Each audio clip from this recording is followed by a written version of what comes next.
नमस्कार मैत्रिणी, आज मी तुम्हाला शेजवान फ्राय राईस ही रेसिपी दाखवणार आहे। त्यासाठी मी 1 कप तांदूळ घेऊन शिजवून घेतलेला आहे। भात तयार केलेला आहे मी।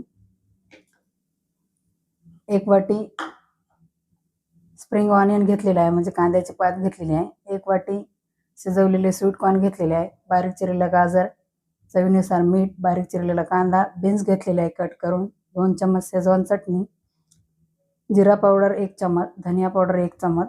चला तर मग रेसिपीला सुरुवात करूया।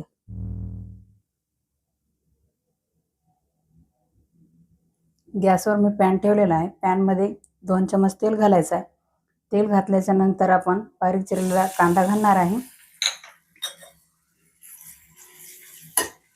कांद्याला छान गोल्डन ब्राउन होईपर्यंत परतून घ्यायचं। त्यानंतर आपण सगळ्या भाज्या घालणार आहोत यामध्ये। चला, कांदा आपला मीडियम ब्राउन झालेला आहे। त्यामध्ये आपण आता भाज्या ॲड करणार आहोत। बारीक चिरलेला गाजर, बारीक चिरलेला बीन्स, कांद्याची पात घालायची आहे। लगेच असं फिरून घ्यायचं। 1 मिनिटासाठी फिरून घेणार आहोत आपण ही भाज्या।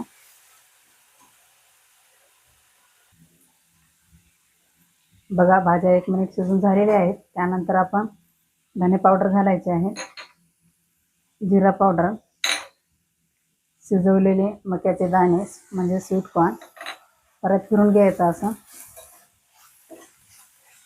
बघा, मक्याचे दाणे अगोदर शिजून घेतल्यामुळं याला जास्त वेळ शिजवायची गरज नाही। नंतर 2 चम्मच शेजवान चटणी घालणार आहे। परत असं फिरून घ्यायचं आणि लगेच भात घालणार आहे शिजवलेला। चवीनुसार मीठ घालायचं आहे।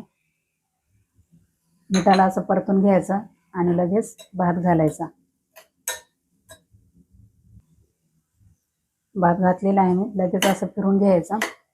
1 ते 2 मिनिट लागणार आहेत आपल्या फ्रेंच फ्राय राईसला। मग मी तुम्हाला प्लेटमध्ये काढून दाखवते। यामध्ये मी हळद घातलेली नाही। हा राईस तुम्ही मुलांना टिफिनमध्ये किंवा ब्रेकफास्टला पण खाऊ शकता आणि ऑप्शनल आहे, शिळा पण भात चालेल। बघा, आपल्या अशा प्रकारे आपला राईस झालेला आहे। आता गॅस बंद करते आणि मी तुम्हाला दाखवते। बघा, अशा प्रकारे आपला शेजवान फ्राय राईस तयार झालेला आहे। तुम्ही मुलांना टिफिनमध्ये देऊ शकता। माझा हा व्हिडिओ आवडल्यास लाईक करा, शेअर करा, सबस्क्राईब करा, कमेंट जरूर करा। धन्यवाद।